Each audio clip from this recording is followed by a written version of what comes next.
Pues la semana pasada empezamos a estudiar un poco más sobre la vida de Nehemías. Hicimos un breve repaso histórico como para ubicarlo dentro de su contexto, ¿no? Y así comprender mejor quién era y qué le tocó vivir.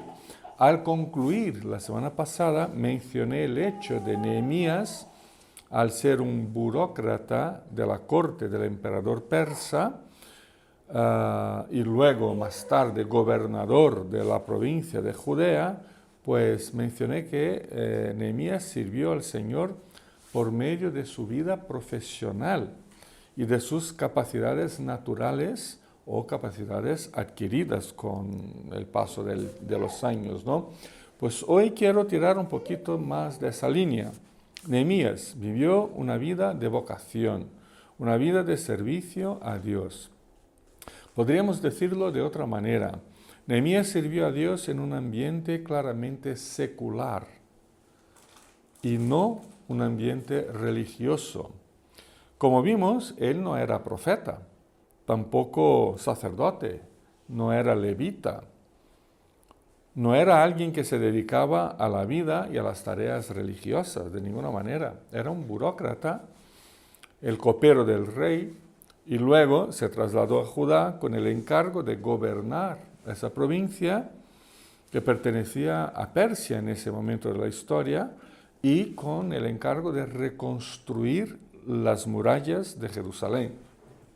Toda su vida, por tanto, fue una vida secular, por usar alguna palabra, ¿no? No me gusta mucho la palabra secular, pero creo que es la mejor que se encaja aquí. Toda su vida fue una vida secular, al igual que la de Moisés.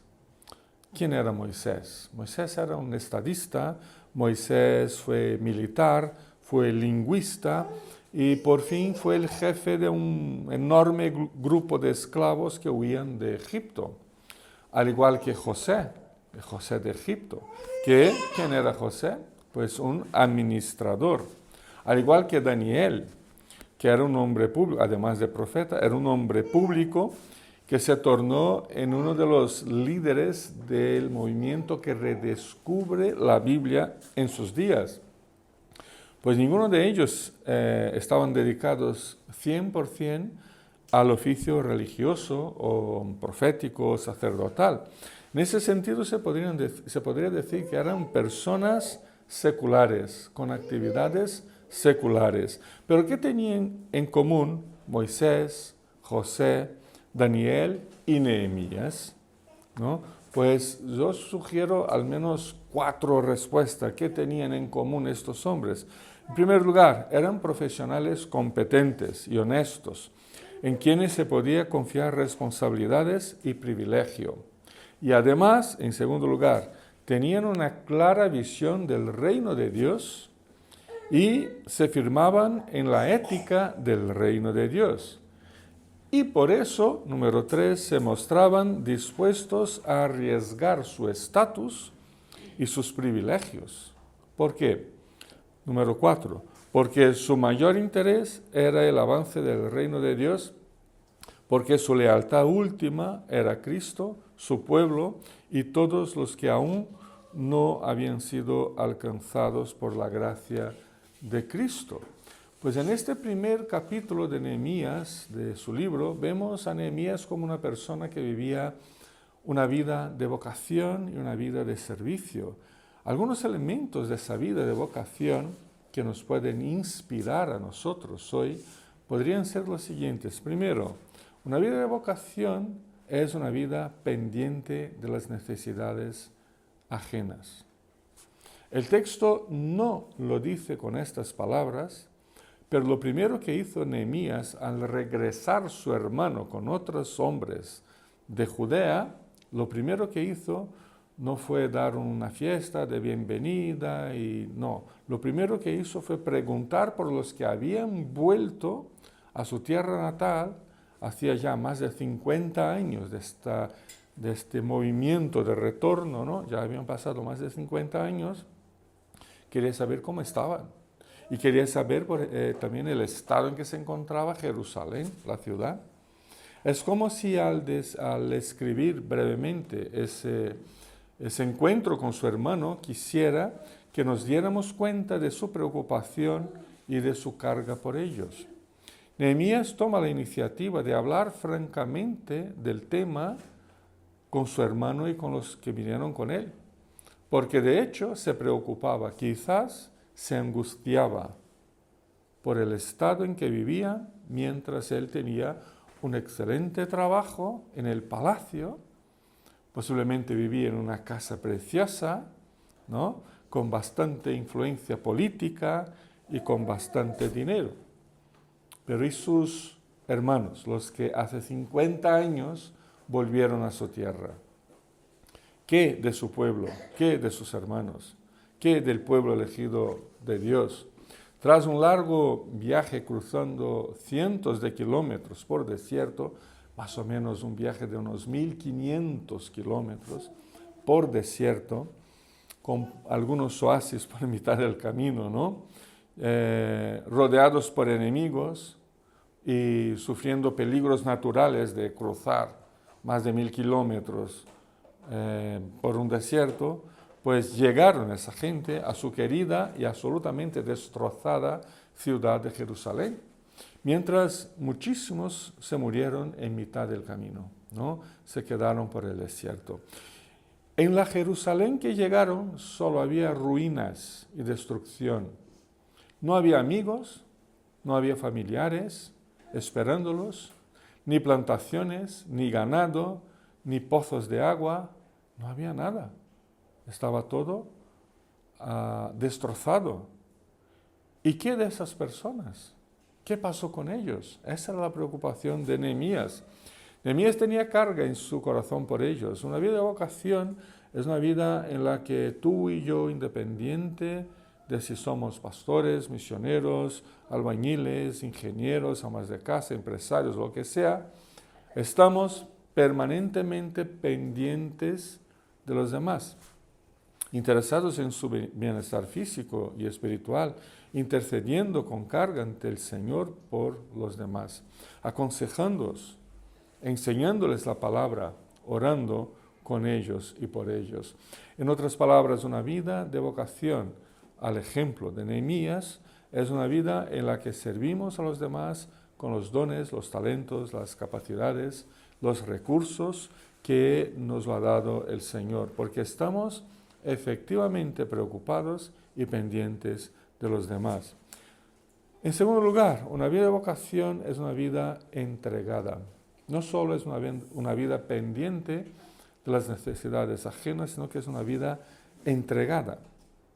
Una vida de vocación es una vida en la que nos entregamos al Señor las 24 horas del día. O sea, algunos sugieren que Hananí, el hermano de Nehemías, ¿no?, Hananí, y los demás judíos que se fueron de Jerusalén a Susa, donde vivía Nehemías, algunos sugieren que se fueron a ver con Nehemías con la intención de proponerle, de desafiarle a volver con ellos a Jerusalén, a Judea, y ser ahí su gobernador, su jefe, ¿no?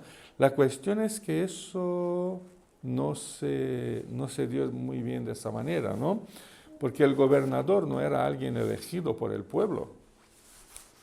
El gobernador era alguien nombrado por el rey, Era un amigo del rey, del emperador, nombrado personalmente por el rey. Y además, el texto nos guía hacia otra situación, la de que ha sido el propio Nehemías quien toma la iniciativa de preguntarle a su hermano por el estado en que se encontraban los judíos en la provincia, y quien poco más tarde se aprovecha de una ocasión providencial y le pide al rey que le enviara a él a Judea como gobernador.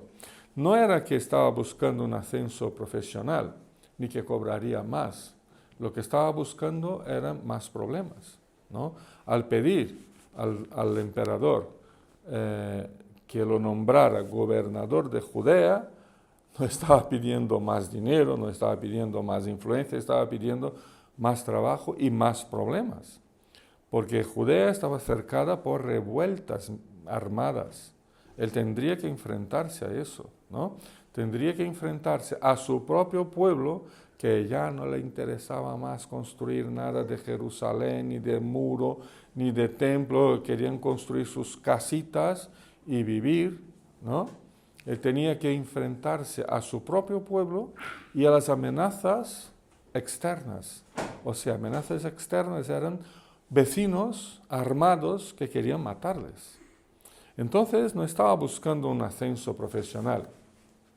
Seguro que estaría mucho más cómodo en su casa, con su familia, en un entorno conocido, controlado, donde no tenía que preocuparse por invasiones enemigas, con revueltas internas, diferentes insatisfacciones de la gente, ni acostarse a dormir con una espada al alcance de la mano para proteger su propia vida y su familia. Ahí donde estaba lo tenía todo, tenía comodidad, seguridad, muy buena comida, un excelente puesto de trabajo en el palacio, una casa estupenda, la confianza personal del mismísimo emperador.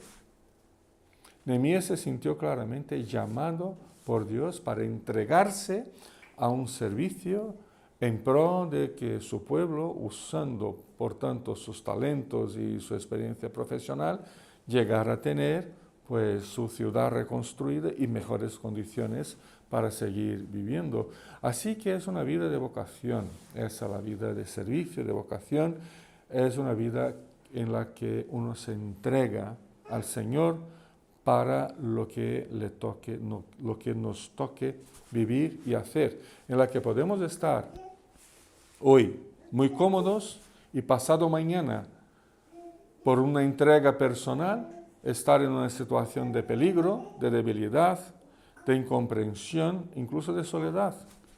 Los muchos ejemplos que vemos en el apóstol Pablo, ¿no?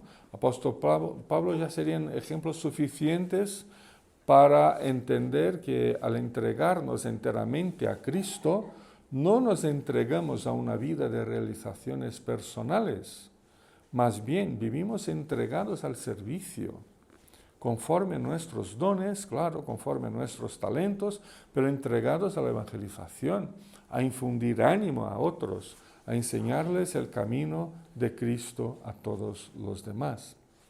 Número 3, una vida de vocación, además de una vida de estar pendientes de las necesidades ajenas y una vida entregada al servicio a Cristo, una vida de vocación es también una vida de oración. Es impresionante observar que la primera reacción de Nehemías a las informaciones recibidas de su hermano ha sido la de orar a Dios. Pero ojo, que no fue una oración muy normal, como las oraciones que estamos acostumbrados a orar nosotros, ¿no? Su oración ha sido precedida por sentarse y llorar. Estaba destrozado por dentro, Nehemías, cuando recibe la noticia del estado en que después de 50, 60 años, el estado como seguían viviendo sus hermanos y su pueblo, ¿no? Se sentó a llorar. Por unos días, un profundo duelo y tristeza, por un ayuno verdadero. El versículo 4, si lo tenéis ahí en la Biblia, el versículo 4, parece que en ese versículo tenemos una visión muy poco romántica de la vida cristiana, ¿no? A veces pensamos la vida cristiana es una vida de victorias, es una vida de realizaciones, es una vida muy esquematizada en lo que tenemos que hacer y no hacer, ¿no? Los sí y los no, pero aquí vemos a un guerrero, aquí no vemos a un guerrero victorioso, aquí no vemos a un príncipe de Dios comandando ejército de ángeles. Mucho menos vemos a alguien con una gran sonrisa en la cara. Vemos a un Nehemías destrozado, profundamente triste, deprimido por la situación de su pueblo y que por ello se pone a orar humildemente a Dios. Una vida de vocación y de servicio es una vida de oración sincera y humilde. es una vida de confesión arrepentida, es una vida de llorar e interceder ante Dios lo cuanto sea necesario, que nos cueste toda la vida, pero seguimos en oración. Pero echemos un rápido vistazo a esta oración de Nehemías. Versículo 5 al 11, no lo hemos leído antes, pero mientras voy hablando, si podéis abrir vuestras Biblias y seguir, ¿no? Versículo 5 al 11, por medio del texto de su oración, porque el versículo 5 a 11 tenemos la oración de Nehemías, ¿no? Lo que dijo en oración. Pues ahí nos damos cuenta de que la vocación de Nehemías le vino de parte de Dios por medio de la lectura, del estudio, de la meditación en la palabra de Dios, en la Biblia que tenía en sus días, ¿no? Que sobre todo eran los libros de Moisés y algunos profetas y algunos salmos y textos poéticos, ¿no? Pero toda la oración, si la leéis, está saturada de su conocimiento íntimo y profundo del texto sagrado, sobre todo y en especial del libro de Deuteronomios. Deuteronomio, él meditaba profundamente en Deuteronomio. Conocer y meditar en el texto de la Biblia es una característica que se ve fácilmente en la vida de personas que responden a Dios por la vocación que de Él recibe.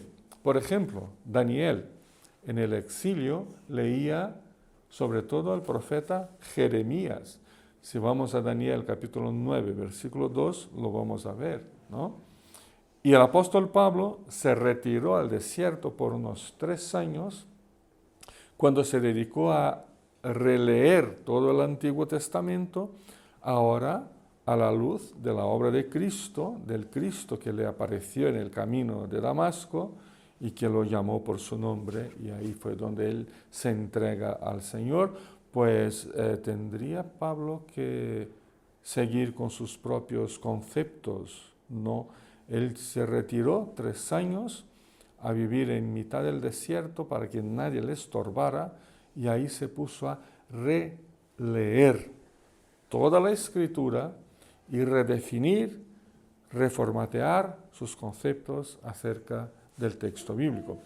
Luego, al inicio de su oración, Nehemías, volvemos a Nehemías, ¿no? Nehemías demuestra conocer muy bien la personalidad de Dios. Lo conocía muy bien, lo define como Señor. ¿Qué dice la oración? ¿Cómo empieza Nehemías la oración? Señor, Dios del cielo, grande y temible, que cumple el pacto y es fiel con los que le aman y obedecen a sus mandamientos. Él sabía quién era Dios. Dios no era su amiguete. Dios no era su cuenta de ahorro. Cuando necesito algo voy a esta cuenta y saco recursos. Dios no es un psicólogo que se interesa porque él sea feliz. No. Dios es Señor, soberano, Dios del cielo, grande y que le tenemos que temer, grande y temible, que cumple su pacto. Si Dios dice, está dicho. Y es fiel con los que le aman y obedecen sus mandamientos. Saber eso, por conocimiento y por experiencia, puede ser la gran diferencia entre los que creen genuinamente en Cristo y los que proyectan una especie de fe ilusoria a los demás. Sigue Nehemías suplicándole a Dios por las necesidades de su pueblo en Judea y confesándose, y es interesante la confesión de Nehemías porque él se confiesa en representación a todos los israelitas, su familia incluida. Él no dice, Señor, yo pequé, él dice, Señor, yo pequé, mi padre pecó, mi abuelo pecó, todo mi pueblo es un desastre. Todo mi pueblo se apartó de ti, ¿no? Él se confiesa como pecador, como ofensor, como desobediente, como alguien que se apartó de Dios y de su palabra. pero no él únicamente, él, su familia y su pueblo. Vuelve a suplicar por la misericordia de Dios, por una acción misericordiosa del Señor de perdonarles los pecados y restaurarles como pueblo obediente a su ley y cumplidor de su vocación en el mundo. Esa es la oración de Nehemías. Eso era lo que quería Nehemías, nada más. Concluimos. Nehemías, por la forma como se dirige al Señor en su oración, simplemente reconoce que Dios es el único que puede perdonar y restaurar, el único que ejerce misericordia. Artajerjes, el poderoso emperador persa para quien trabajaba Nehemías y quien le envía a Judea como gobernador, incluso este gran emperador, que era en sus días la persona más poderosa de todo el mundo, incluso él está bajo la mano soberana de Dios. Incluso él cumple con los planes eternos de Dios. Al enviar Nehemías, está cumpliendo con la voluntad de Dios. Nehemías, al reconocer su llamada y su vocación divina, no intenta asumir el control de su vida.